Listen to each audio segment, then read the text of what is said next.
परम पूज्य गुरुदेव जी, अर्चनी वंदनी संत समाज, सत्संग प्रेमी सज्जनों, माताओं बहनों,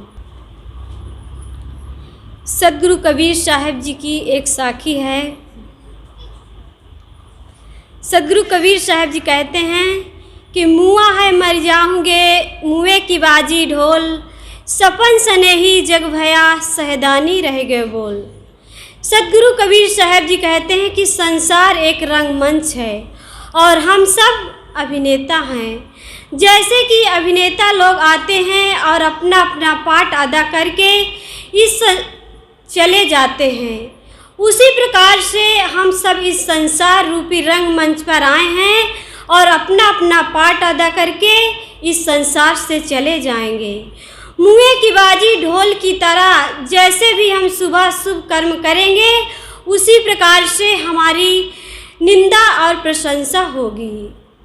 सदगुरु कबीर साहब जी कहते हैं कि पहले के लोग मर चुके हैं और हम भी एक दिन मर जाएंगे, क्योंकि मृत्यु जीवन का परम सत्य है। इसको झुठलाया नहीं जा सकता है, परंतु लोग इसको झुठलाने में जीवन भर लगे रहते हैं। लोग मौत को तो याद करना ही नहीं चाहते हैं। यदि कोई शादी विवाह में मौत का नाम ले लेता है तो लोग उनको डांटते हैं, कहते हैं कि ऐसे शुभ अवसर पर मौत का नाम ले रहे हो। लोग माया मोह में इतना चिपक जाते हैं कि उससे निकलने का नाम ही नहीं लेते हैं। हर समय उसी मोह माया में चिपके ही रहते हैं। लेकिन यदि हम मौत को याद करते हैं तो हमारा मन शांत होता है और हम सत्यता की धरातल पर पहुंचते हैं। लेकिन लोग तो अपनी तरफ कभी देखते नहीं हैं, बस उसी मोह माया में चिपके ही रहते हैं। कहते हैं कि शुतुरमुर्ग एक ऊंचा जानवर होता है। जब सिंह उसके ऊपर हमला करने वाला होता है तब वह अपने मुख को बालू या कचड़े में गाड़ लेता है। वह सोचता है कि मैं सिंह को नहीं देखूंगा तो सिंह भी मुझे नहीं देखेगा। आज यही दशा हम सब लोगों की है। हम सोचते हैं कि हम मौत को याद नहीं करेंगे तो मौत भी हमें भूल जाएगी। लेकिन याद रहे सज्जनों, हम मौत को याद रखें या न रखें, लेकिन मौत हमारी ओर निरंतर आ रही है। हर क्षण हर पल हमारी ओर आ रही है। उससे न आज तक कोई बचा है और न बच सकता है। दुनिया में जितने बड़े बड़े महापुरुष हुए हैं, राम कृष्ण बुद्ध महावीर, सभी महापुरुषों को मौत ने एक एक करके छीन लिया। तो क्या हम लोगों को मौत छोड़ देगी? नहीं। इसलिए हमें चाहिए कि हम अपने इस जीवन को पाकर अपने जीवन का कल्याण कर लें, अपने जीवन में अच्छा कर्म कर लें। अपने जीवन में यदि हम अच्छा कर्म करते हैं तो हमारा जीवन अच्छा होता है। इसलिए हम अपने कर्मों पर ध्यान दें कि किया हुआ कर्म कभी निष्फल नहीं जाता है। जैसे हम कर्म करते हैं उसी प्रकार से हमें फल मिलता है। कहते हैं कि एक माँ अपने बच्चे का जन्म फुटपाथ पर देती है तो वह अपने बच्चों को घर घर घुमाती है, फिर भी उसकी मंगल कामना कोई नहीं करते हैं। और एक माँ अपने बच्चे का जन्म अच्छे घरानों में देती है तो उसके जन्म उत्सव पर सोहर मंगल गीत गाए जाते हैं। उसकी लंबी आयु के लिए शुभकामनाएं करते हैं। तो इसका अर्थ यही होता है कि जो जैसा कर्म करता है उसको वैसा ही फल मिलता है। जो अच्छा कर्म करके आता है उसके जन्म उत्सव पर सोहर मंगल गीत गाए जाते हैं। तो हमें चाहिए कि हम अपने जीवन में दया, क्षमा, परोपकार, धर्म, भक्ति करें। अपने जीवन में सद आचरण और सद्गुण को अपने जीवन में लाएं, तभी हमारे जीवन सार्थक हो सकता है। किसी ने तो बहुत सुंदर कहा है कि जीवन मिलना भाग की बात है, मौत होना समय की बात है, पर मौत के बाद भी लोगों की दिलों में जीवित रहना ये कर्मों की बात है। आज हम देखते हैं कि दुनिया में जितने बड़े बड़े महापुरुष हुए हैं, आज हम उन्हें क्यों याद करते हैं? सिर्फ उनके कर्मों के कारण, उनके कर्मों के कारण आज उन्हें हम याद करते हैं। किसी ने कहा है कि फूल खिला है मुरझाने के लिए, दीपक जला है बुझ जाने के लिए, मगर फूल मुरझाने से पहले अपनी रोशनी छोड़ जाता है और दीपक बुझने से पहले अपनी रोशनी छोड़ जाता है और फूल मुरझाने से पहले अपनी सुगंध छोड़ जाता है। इसीलिए हमें चाहिए कि हम अपने जीवन को ऐसा बनाएं कि इस दुनिया से जाने से पहले अपनी खुशबू छोड़ जाएं, ताकि दुनिया के लोग हमसे कुछ सबक लें, हमसे कुछ सीख लें। सदगुरु कबीर साहब जी कहते हैं कि सफल स्नेही जग भया सहदानी रह गए बोल। सदगुरु कबीर साहब जी कहते हैं कि संसार के लोगों को सपने में मोहक प्राणी पदार्थ मिलते हैं और उसी में उनको मोह हो जाता है, परंतु हम देखते हैं कि सपना एक दिन सब सपना हो जाता है, सब अपना एक दिन सब सपना हो जाता है, सब छूट जाता है। जिसे हम अपना माने रहते हैं वो एक दिन छूट जाता है। दिन की घटना न रात में रहती है और न रात की घटना दिन में रहती है। तब हम अपना को सपना माने कि सपना को अपना माने। परिणाम निकाले तो दोनों झूठे हैं, लेकिन यह सत्य को कोई जान नहीं पाता है।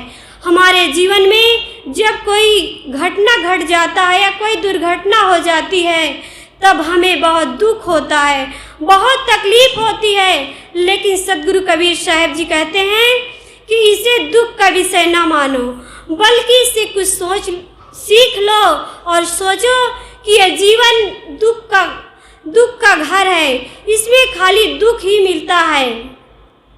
इसलिए हमें इस जीवन को पाकर अपने जीवन का कल्याण करना चाहिए। किसी ने बहुत सुंदर कहा है कि ये जीवन कांच का बाजा है, अचानक टूट जाएगा, समय की एक ठोकर से ये चकनाचूर हो जाएगा।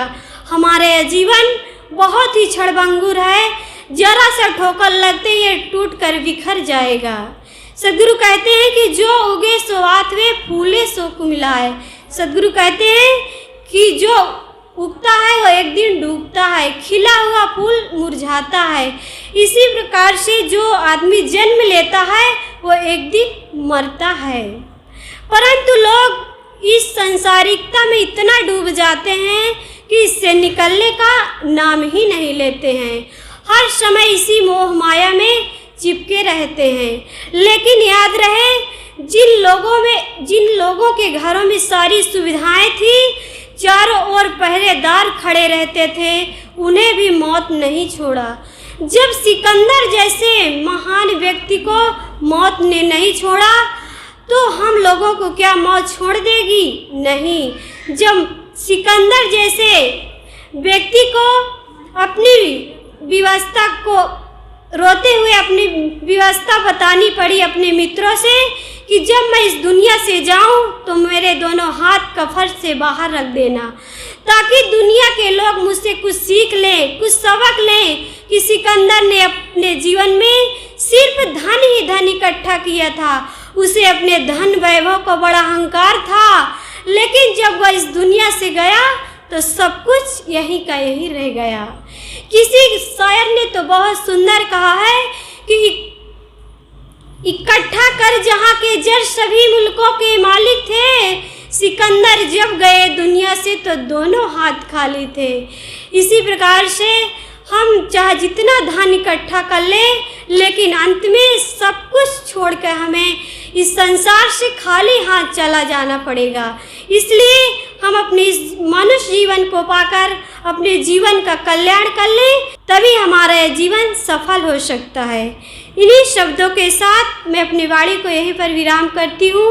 बोलिए सद्गुरु देव की जय।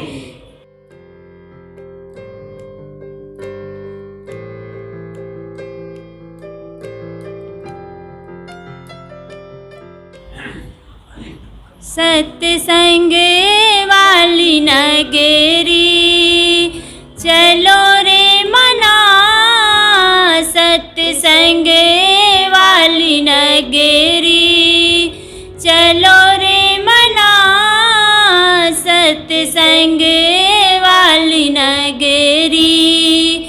इस नगरी में प्रेम की गंगा जो भी नहाए वो हो जाए चंगा।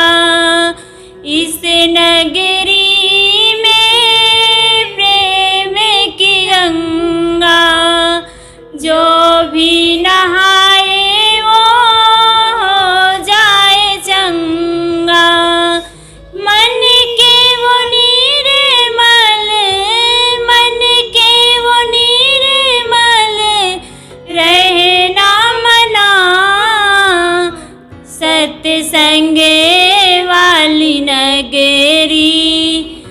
चलो रे मना सत्संग वाली नगरी।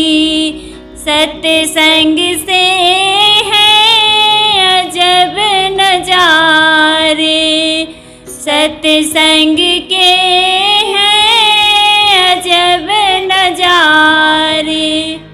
कितने सुहाने कितने हैं प्यारे, कितने सुहाने कितने हैं प्यारे। गुरु जी के चरणों में, गुरु जी के चरणों में चलो रे मना सत्संग वाली नगरी। चलो रे मना सत्संग वाली नगरी। सत्संग से यहाँ असर हुआ है, सत्संग से असर हुआ है। बाहर से सब बदल गया है, बाहर से सब बदल गया है। भीतर से भी बदल रे मना सत्संग वाली नगरी। चलो रे मना सत्संग वाली नगरी। पति के कहे शुभ कर्म कमाले, इस जीवन का लाभ उठा लो। पति के कहे शुभ कर्म कमा लो, इस जीवन का लाभ उठा लो। अवसर बीता जाए, अवसर बीता जाए अब रे मना सत्संग वाली नगरी। चलो रे मना सत्संग वाली नगरी। बोलिए सद्गुरुदेव